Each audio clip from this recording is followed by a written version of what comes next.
further support Scarlet Moon and cash in on great discounts and rewards, follow the link below and support the Scarlet Moon Patreon page. Welcome everybody.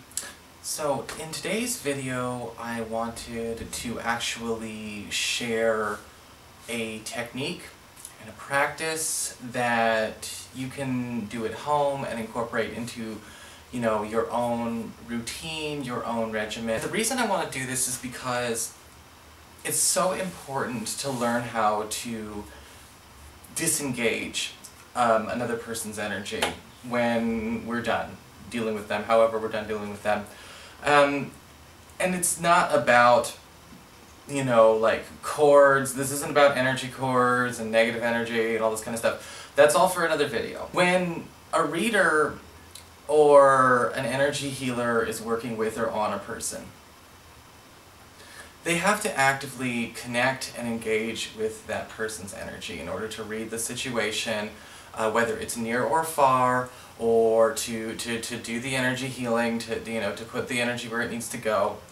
But what happens, and this happens with everybody, is we get kind of velcroed together, and there can be a really strong attachment made there. The same goes for if, we spend a lot of time together really close with anybody. Maybe it's not even anything to do with those things, maybe it's just a situation where another person's energy field has sort of gotten, again, velcroed and stuck up against yours or a little bit in yours. And a lot of that can come because a lot of people are just not conscious about the energy that they put out, or how our emotional state and our mental state can kind of govern what we're pushing left and right.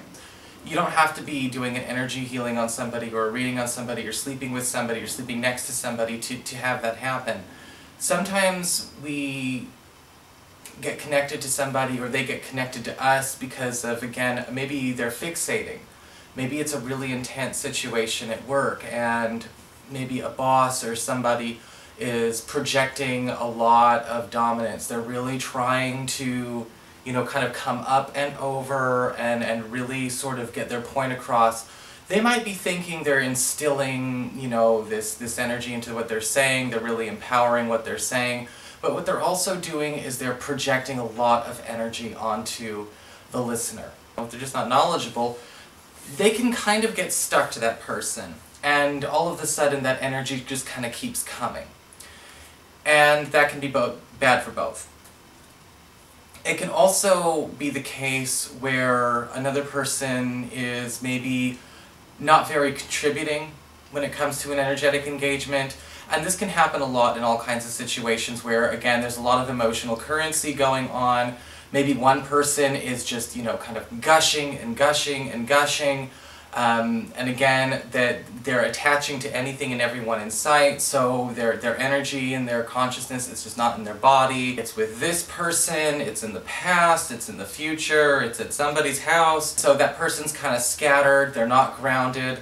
And then everything that they're attached to is also suffering a little bit. Or we have a person who's really receptive, and they're kind of drawing everything in. And this can happen a lot when a person is going through a period of really externalized processing. That's what I call it, where a person is kind of processing their life or their emotions externally. And so they're processing through experiences with people instead of doing the inner work. They become kind of a vacuum, and in a sense they kind of pull that energy towards them.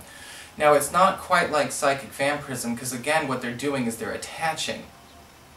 I wish I had an example, but it's almost like if you had two bubbles that kind of come up and stick together. That's the best way to put it. It's like it's just kind of getting stuck, and then that exchange is happening or not happening. So for readers, this can be a big challenge because, or for energy healers, this can be a big challenge because they're volunteering for this experience every time they go to work, so they have to always make sure that they disengage and ground.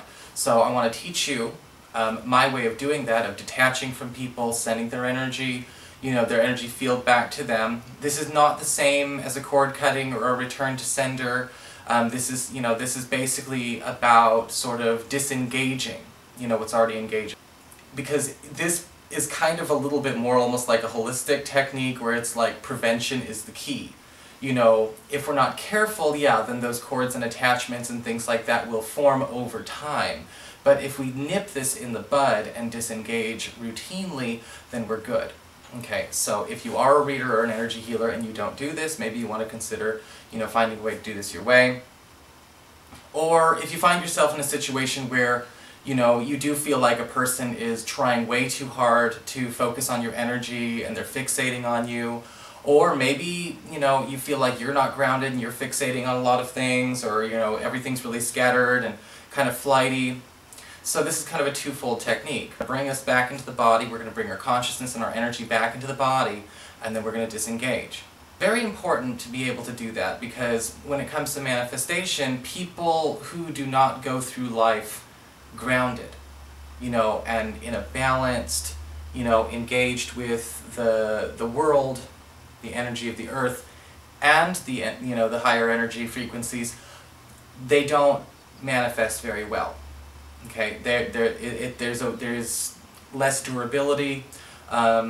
Yes, they're very receptive to higher information, but they're also much more susceptible. We have to be in this body and in this world to function in this world. So it's very important to remember to ground, so we're not just kind of like, oh God, there's no reason you can't do it. Okay? So let's get started here. So just got done doing a few readings, and I am still kind of, because they were, a couple of hours, like 3-hour-long readings in a row, so I was kind of engaging with those people for a long period of time each. And so what I'm going to do is first I'm going to call my energy back into my body. Now the first thing we're going to do is relax. And the best way to start bringing your attention back into your body, especially if you're like me and you don't have an easy time meditating or just getting into a meditative state, slow it down and get into a mindful state. Focus on one of your senses. If you want to focus on, your feet on the floor, your hands on your knees, the fabric of your clothing, really put your attention there.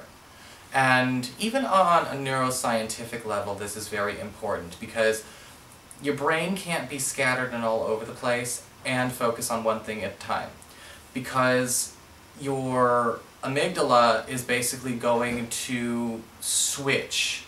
Alright, the amygdala and the hippocampus in the brain are basically going to switch gears. It's kind of like when you're driving a stick shift, you cannot be in 5th gear and 2nd gear at the same time. So we're going to go down. So let's go from crazy busy, scatterbrained state to, to where we're going to go.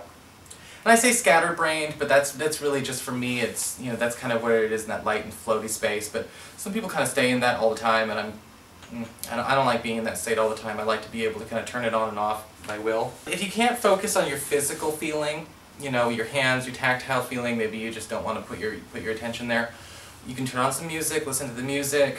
I'm going to light some Palo Santo, because for me it's really easy to tap into my sense of smell.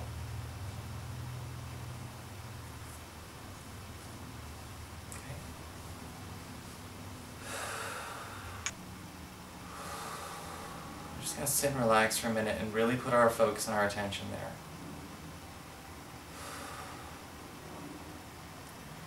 Now what we're going to do is we're going to bring our attention to about, I'm going to say 7 or 8 inches off the top of our head. Okay, that's our 8th chakra. This is like the lowest chakra of, if you were going to say in a linear sense, the astral body. And what we're going to do, that's what I do anyway, is I take my hands above and I start pulling the energy down into my crown. Breathe a minute. Down into my 3rd eye.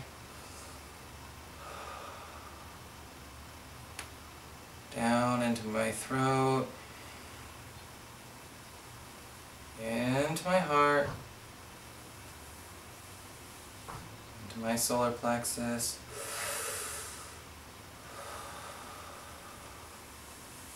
Into my sacral chakra.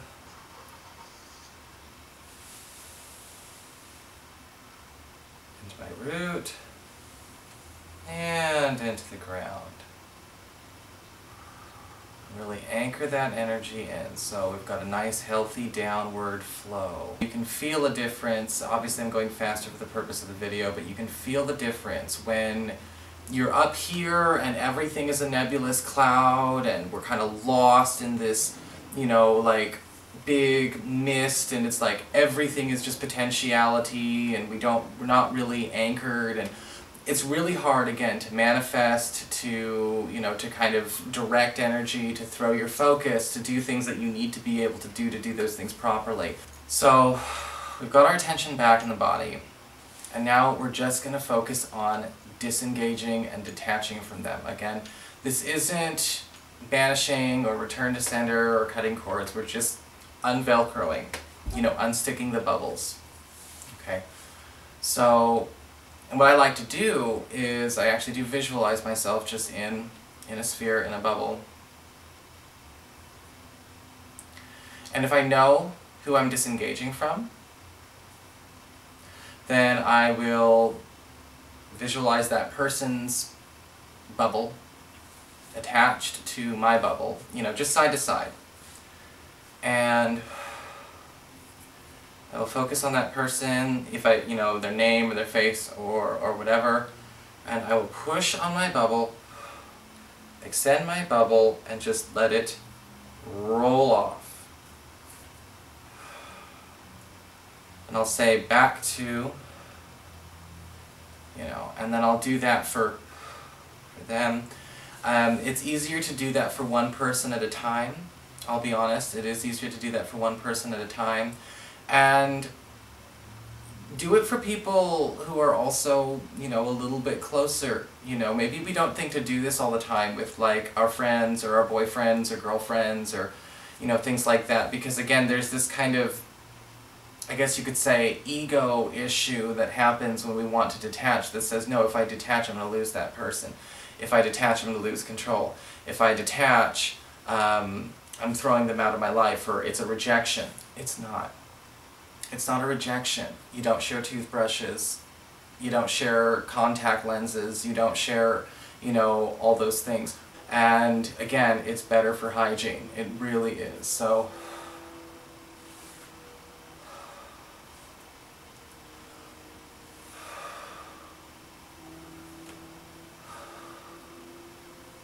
I'm just sending it back to them, you know, and they'll feel better too. You know, this is one of those situations where it's not a win-win until we're disengaged and peeled off. And nobody wants to go around being ungrounded and highly susceptible to, you know, whatever. And so it's very important to kind of, again, come back and be a conscious part of your body and a conscious part of your world. And believe me, this will make a huge difference. So just detach and send it back. Let them have their energy. Let me have my energy. And just focus on that. You know, we got to catch these things early.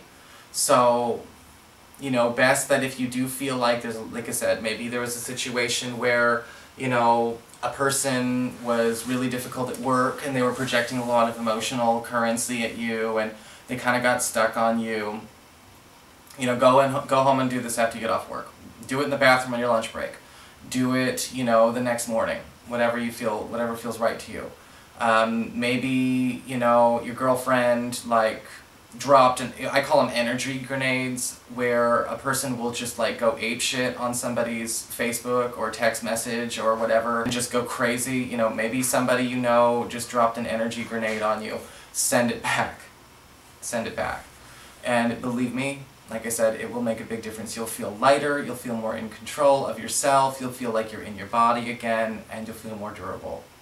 Much easier, and it's probably a lot more preferable for people, you know, especially if you don't know how to do things like cord cutting. This can kind of really help you out, because saging and, you know, saging and all that kind of stuff, that kind of cleanses the energy, but it doesn't detach the energy. So we need to be able to learn how to cleanse and detach, and this is just my way of doing it. So I hope you found this helpful.